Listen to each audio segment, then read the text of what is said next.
Aqui em Cafarnaum, a cidade do ministério de Jesus, foi achada uma sinagoga extraordinariamente bonita, que revela inclusive a grande prosperidade da cidade, que se pode perceber especialmente a partir do quarto e do quinto século da nossa era. Interessante que aqui em Cafarnaum, uma cidade fronteiriça, nessa situação da presença da alfândega, a gente vai ver como a cidade vai prosperar.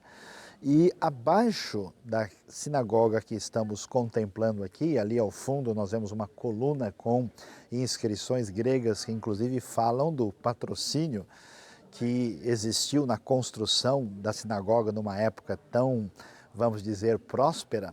Abaixo dela foi encontrado um outro pavimento, já de cor escura, com outras pedras, inclusive da própria região, onde muito provavelmente nós temos a sinagoga, que foi a sinagoga de Jesus, onde Jesus ensinou, onde ele apresentou tantas vezes as verdades divinas.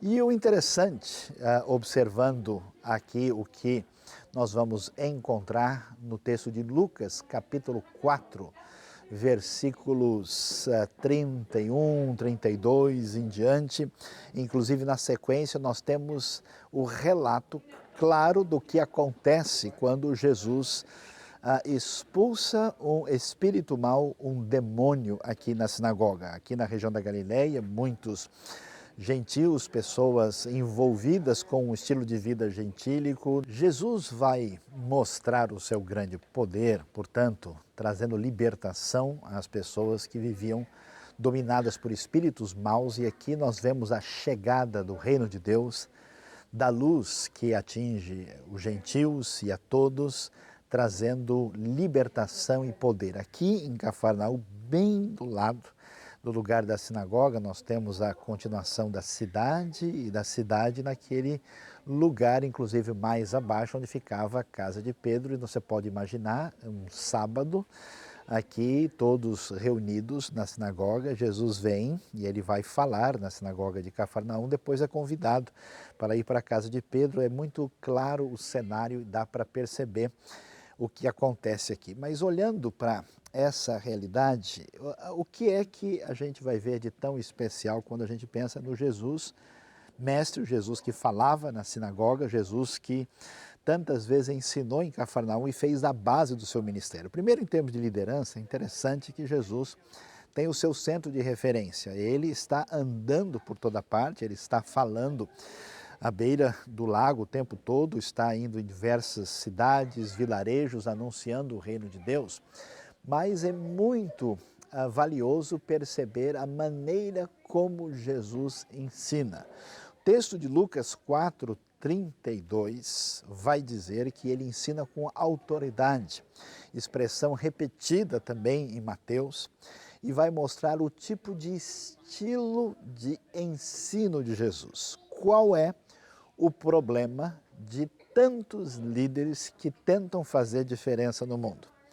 O problema da pessoa que lidera, tantas vezes, é exatamente o problema de tentar achar um centro de referência, quando na busca de uma direção adequada, a pessoa procura encontrar, vamos dizer, um porto de segurança para os seus ensinos, uma espécie de plataforma psicológica para a apresentação daquilo que tem a dizer.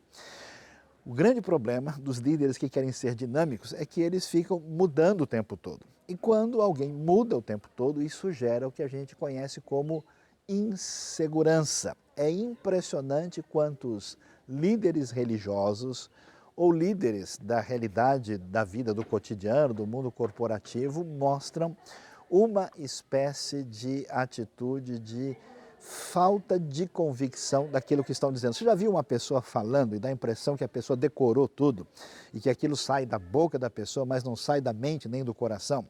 Você já viu líderes que, quando estão às vezes na frente da comunidade falando, dá a impressão que eles estão representando um papel, parece mais alguém que meio que está representando uma atitude teatral e que aquilo não tem consistência, não tem significado real. Pois é, isso acontece muitas vezes por uma situação de insegurança pessoal. Mas há um outro aspecto que macula, que prejudica a situação da liderança e que tantas vezes é nitidamente perceptível. É quando o líder tem outros elementos que estão por trás do seu ensino, como, por exemplo, um comprometimento político.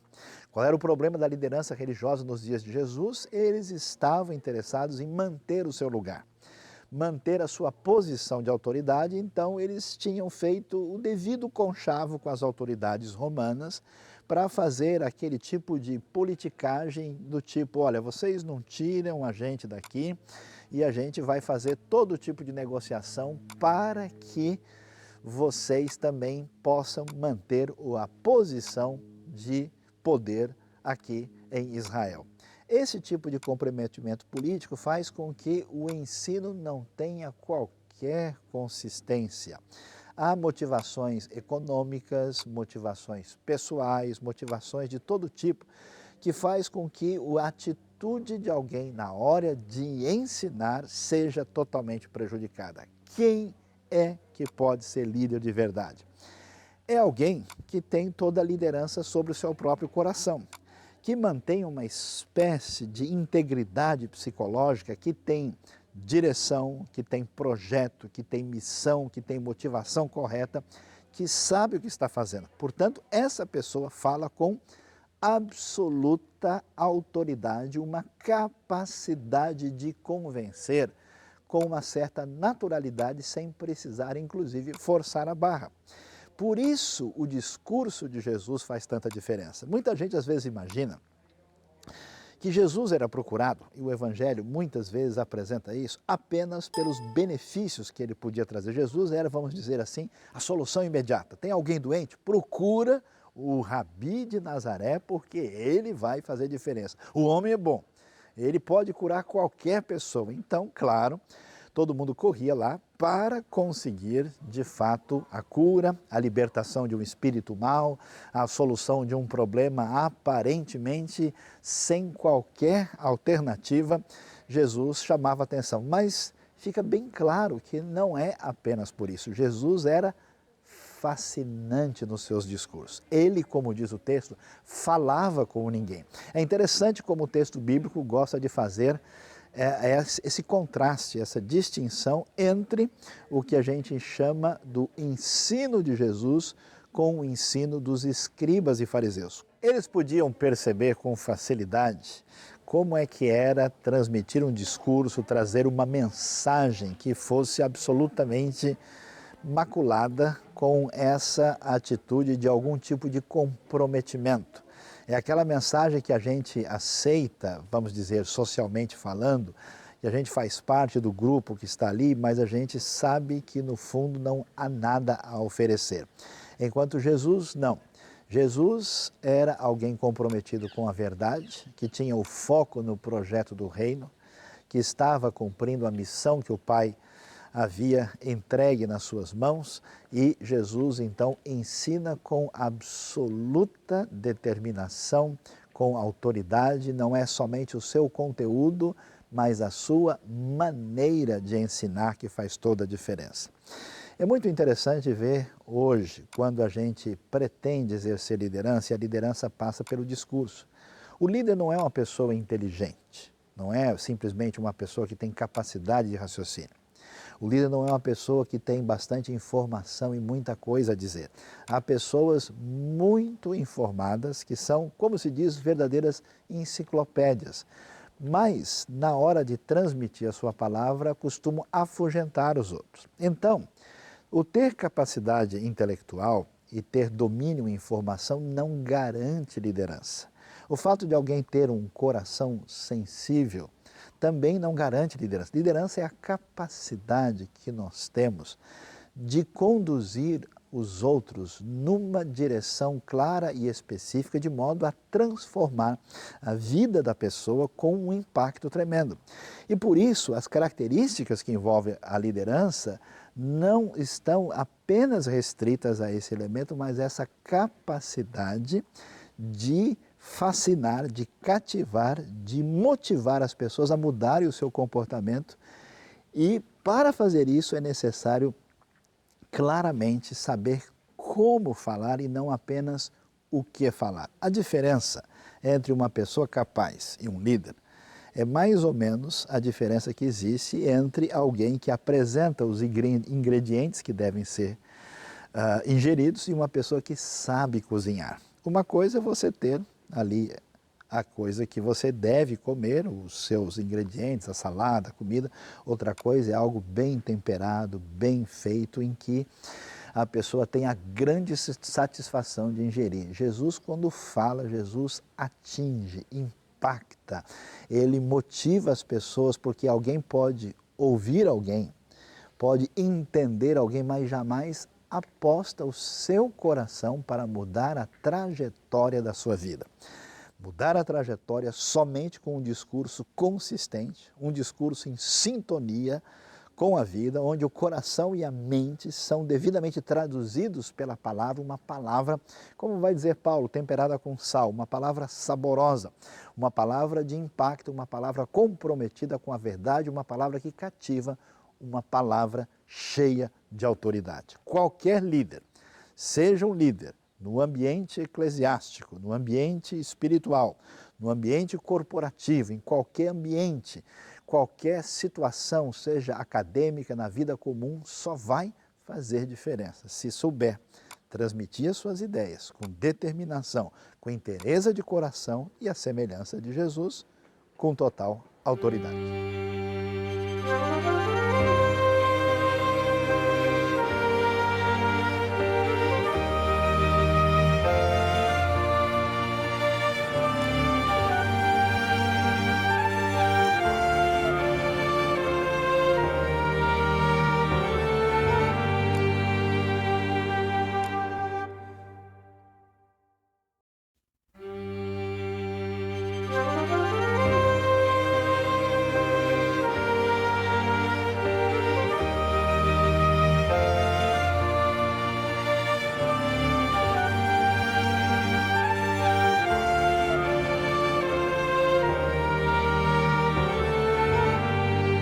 Falando mais sobre a liderança de Jesus e refletindo um pouco mais sobre a tentação de Jesus, quando depois dele ser tentado pelo diabo para que ele pudesse atender aos comandos, às exigências de Satanás, que ele se jogasse do pináculo do templo, o texto de Mateus capítulo 4 vai prosseguir e chama a nossa atenção o que nós vamos encontrar ali no versículo 8, quando Mateus registra o fato de que o diabo levou Jesus para um lugar que é um monte muito alto.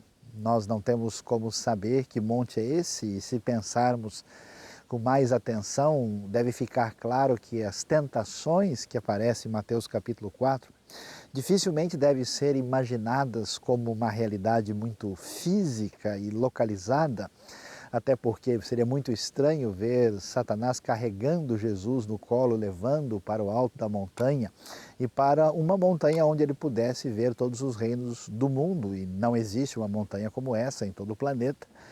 Portanto, ainda que haja sugestão do qual seria o Monte da Tentação, perto de Jericó, nós temos uma tradição muito forte de uma localidade que tradicionalmente é vista como o Monte da Tentação. Mas o que nós precisamos observar aqui é a lição valiosa e importante que nós temos da parte de Jesus para conduzir as atividades de nossa vida, principalmente quando estamos pensando no projeto do reino. O que acontece? Nós vamos perceber que a grande tentação que Satanás estabelece, quando ele mostra todos os reinos do mundo, e você pode imaginar o que significa glória, o que significa ostentação, o que significa poder, tudo o que pode ser visto, percebido, desejado e cobiçado pelos olhos, que tem um valor social extremamente elevado que confere a nossa referência de dignidade perante a sociedade. É muito valioso prestar atenção ao que o texto vai nos dizer, porque Satanás, na sua tentação, o diabo vai apresentar a sua, vamos dizer, cartada final, que é de fato a última referência esperada aqui, quando ele diz que tudo isso, todos os reinos deste mundo, seriam dados a Jesus se ele adorasse a Satanás. A gente pode especular, pensar aqui de modo teológico se Satanás tem esse direito ou não, se ele é um invasor, alguém que está querendo dominar o cenário sem ter esse direito, ou se ele tem o direito porque o homem pecou. Tem várias especulações sobre isso, ele está apenas mentindo, querendo dizer qualquer coisa para Jesus, mas não só ele está sugerindo que Jesus venha trabalhar com uma autonomia afastada do Pai, mas principalmente que Jesus venha a ceder ao desejo de ostentação e poder. Nós já vimos que o reino de Deus, que os projetos de Jesus e o estilo de liderança de Jesus não estão alinhados com aquilo que a gente pode entender como poder enquanto força.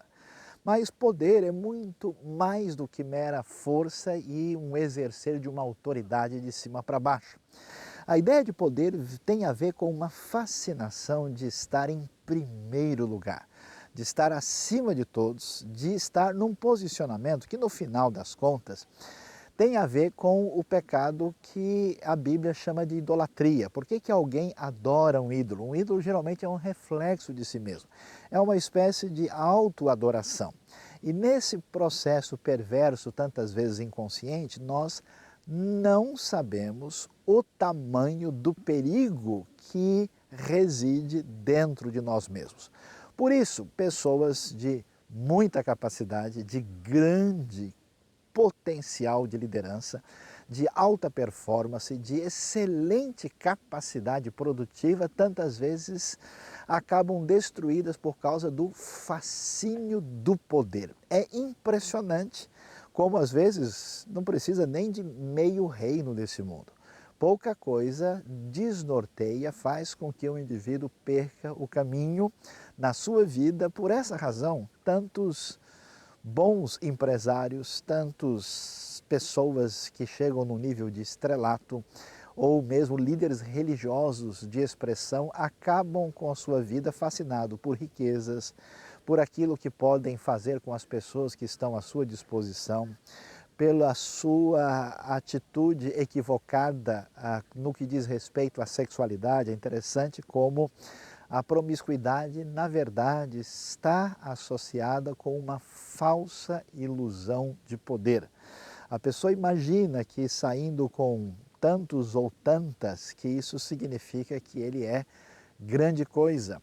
A relação com o dinheiro, aquele desejo tremendo de ganhar mais sem qualquer direção, numa espécie de adrenalina acentuada, absolutamente descontrolada apenas para se sentir numa posição poderosa. Nós precisamos estar alinhados com o poder. O poder pertence a Deus. O poder vem de Deus.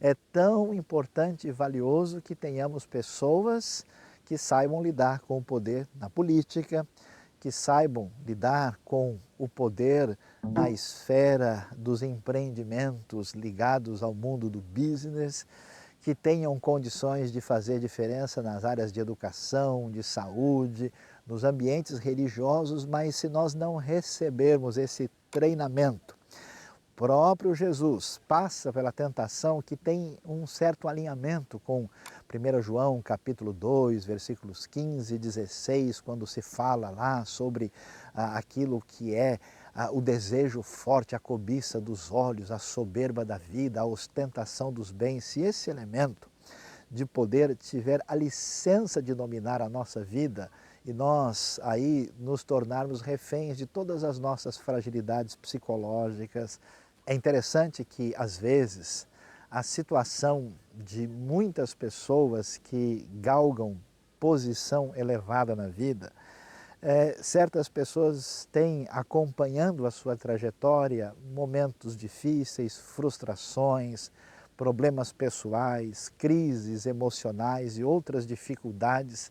E o fato é que muitas dessas nossas dificuldades são realmente intraduzíveis, mas estão relacionadas com a nossa história aqui numa espécie de trajetória perigosa, quando o poder surge como um substituto para lidar com as frustrações que marcam a nossa história. Nessas circunstâncias, nós temos uma aliança extremamente perigosa para resolver circunstâncias internas que têm a ver com nosso aspecto psicológico, a nossa espiritualidade. Tantas pessoas, ao desembarcarem na trajetória da construção do poder, em vez de ter o poder como uma espécie de referência que significa submissão a Deus, em vez de entender que o poder que é dado a nós enquanto criaturas mortais limitadas, temos uma função neste mundo que envolve a nossa realização, satisfação, que envolve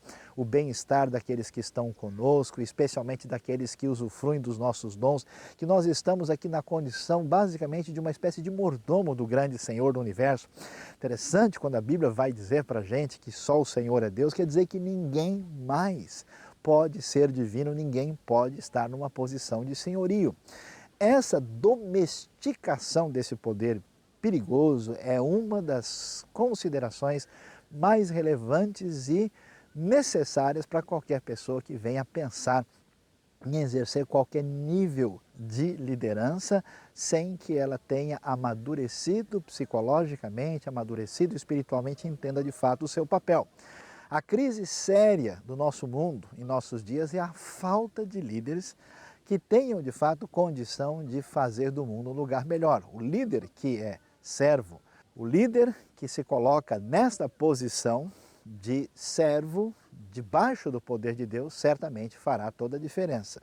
Por isso é muito interessante prestar atenção ao ensino de Jesus antes de entrar na missão, antes de estar na trajetória necessária para fazer com que a obra de Deus aconteça, para mostrar o poder, os milagres, a ação de Deus marcada por tanto poder. É necessário enfrentar a tentação do diabo e vencê-la. E essa tentação sempre será uma tentação de ostentação e de poder, que pretende fazer com que venhamos a negociar os nossos valores quando alguém oferece alguma coisa do reino deste mundo, desde que a gente se dobre, que a gente pratique essa idolatria perigosa do poder e acabe se destruindo perigosamente. Vamos desenvolver nossa capacidade. Vamos manter a nossa adrenalina acentuada, produzindo, fazendo grande diferença no mundo que está à nossa volta, tão necessitado de tanta coisa boa e importante que deve ser construída. Mas nós não podemos, de jeito nenhum, permitir que essa ostentação, que essa ação perigosa, diabólica, venha destruir aquilo que faremos em favor de todos que estão à nossa volta. Na hora da tentação, na hora do poder e da ostentação, nós devemos dizer: vá de retro, vai-te Satanás, não podemos perder o foco da nossa liderança.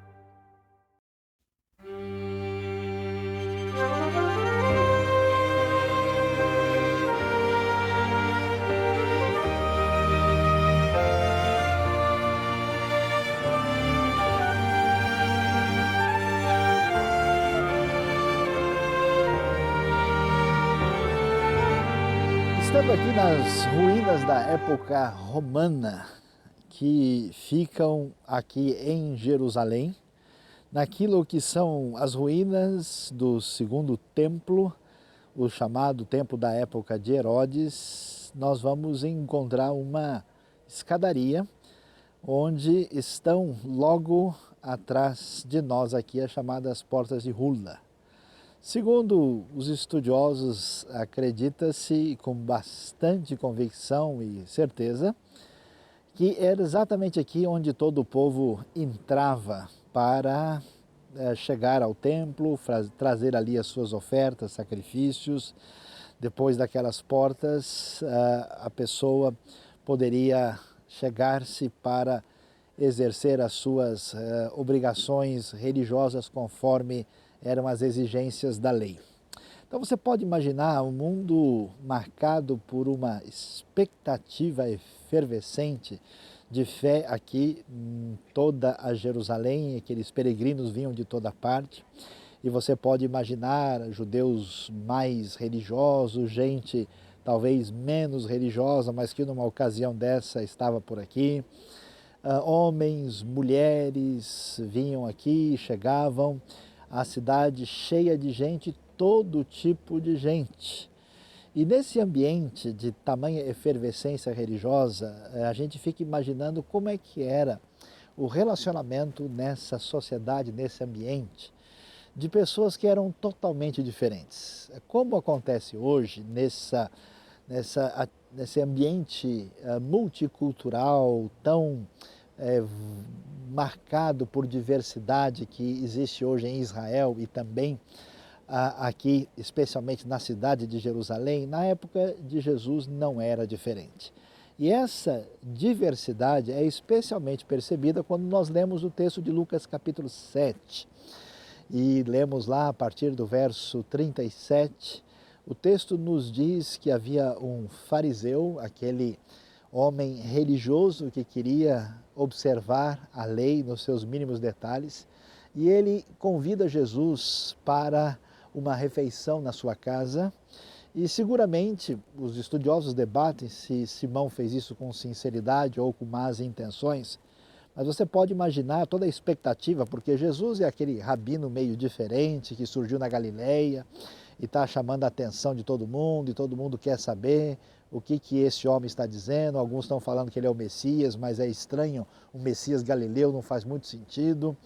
E então ele é convidado e ele é recebido, e aparentemente Simão começa a mostrar que as suas intenções não são das melhores. Ele recebe Jesus, mas ele não oferece o mínimo daquilo que é considerado bom tratamento. Ele não traz água para lavar os pés de Jesus, ele não unge a cabeça de Jesus com óleo, ele não dá um cumprimento especial de um beijo de saudação.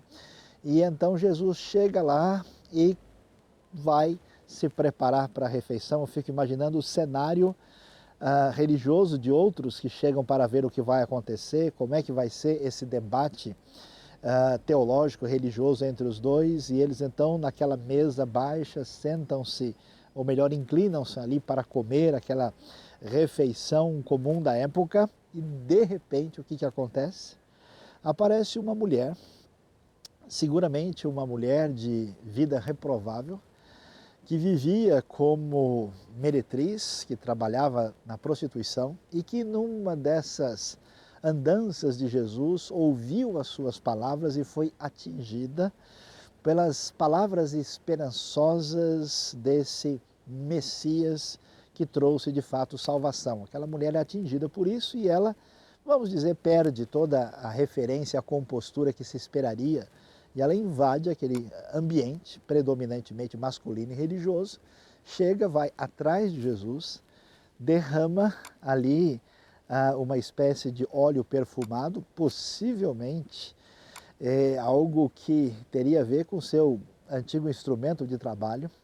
E os pés de Jesus, inclusive, estão sujos. Ela derrama e ali ela começa a chorar, beijar os pés de Jesus, e ela passa os cabelos em volta, e você pode imaginar a cena. Na hora, Simão vai e reprova Jesus pela sua atitude, e naquele contexto Jesus começa a falar com Simão.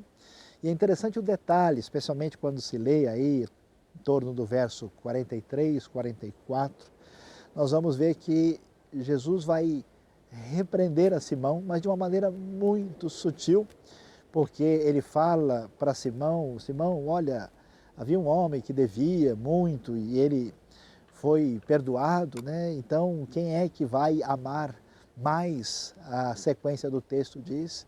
E Simão diz, ó, eu suponho que aquele que mais foi perdoado, porque havia duas dívidas, uma muito elevada e uma muito pouca, aquele que devia mais, esse vai amar mais. E então Jesus abre o jogo e diz, Simão, eu vim aqui, você não deu a mínima atenção para mim, essa mulher que chegou aqui, está vendo? Foi porque ela foi mais perdoada e ele, diz o texto, que virando-se para a mulher, disse tudo isso a Simão. O que é impressionante é como é que Jesus, apesar de ser alguém que rompe com os limites do seu tempo, Jesus tem a condição de comer com o fariseu. Ele não se julga, vamos assim dizer, alguém que é revolucionário demais, que não pode sentar à mesa e conversar com o fariseu. Mas ao mesmo tempo que ele conversa com o fariseu, ao mesmo tempo em que ele, em algumas situações, vai se envolver com um cobrador de impostos, em outra situação vai se aproximar de um romano, o Jesus que tem misericórdia do fariseu e conversa com ele é o Jesus que estende a esperança para a prostituta, para a mulher que não tinha qualquer dignidade e valor na sociedade. Como é que um líder deve se comportar? Parece-me que grande parte da dificuldade de muitas lideranças tem a ver com a sua atitude limitadora, o seu espectro tão pequeno, em que aquilo que está sendo feito, realizado, ensinado, não consegue ultrapassar fronteiras. É muito interessante ver a amplitude de Jesus. Jesus, de fato, vai ser um líder para todo tipo de pessoa, porque ele não tem nenhum tipo de preconceito a priori, nenhum tipo de resistência ou de direita ou de esquerda, ou religiosa ou antirreligiosa, e ele consegue interagir com todo tipo de pessoa de maneira autêntica e ao mesmo tempo misericordiosa. Quando alguém vai ser líder, o perigo grande que acontece é sermos reféns das nossas próprias limitações. Alguém que fecha a sua liderança em torno do seu gosto pessoal, alguém que fecha a sua liderança em torno das suas preferências particulares. Há pessoas que querem ser líderes e são líderes de modo problemático e doentio. Eles não ensinam as pessoas a caminhar, a crescer, eles repetem soldados, recrutas que passam a ser exatamente aquilo que eles são. Quando o leque de amplitude de um líder for estreito demais, for muito limitado, a tendência é criar pessoas muito semelhantes que não têm condição de ter uma amplitude de ação necessária.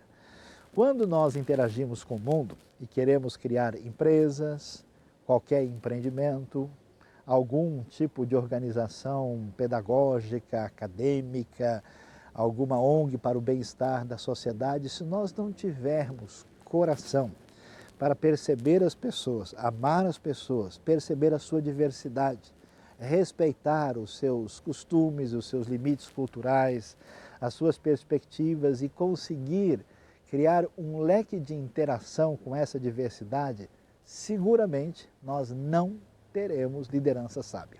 Por que isso é tão importante? Porque o limite da sua liderança está relacionado com a sua capacidade de interagir com a diversidade que está à nossa disposição. Quando, no tempo de Jesus, os diversos grupos de ordem política ou religiosa estavam ali conflituosamente, tendo problemas entre si, viviam numa relação de oposição e de confusão, Jesus tinha condição suficiente de interagir com todos eles e, mais do que isso, escolheu discípulos de todos os tipos para poder levar a sua mensagem de perdão, salvação da parte de Deus. Isso é tão interessante que até hoje, entre os acadêmicos e estudiosos, há um debate muito grande quando alguns dizem, não, Jesus era um fariseu que não era entendido devidamente. Outros dizem, não, ele era um essênio. Não, ele não era nenhum nem outro. Até hoje, ninguém consegue definir qual era o parâmetro particular de Jesus. Por quê?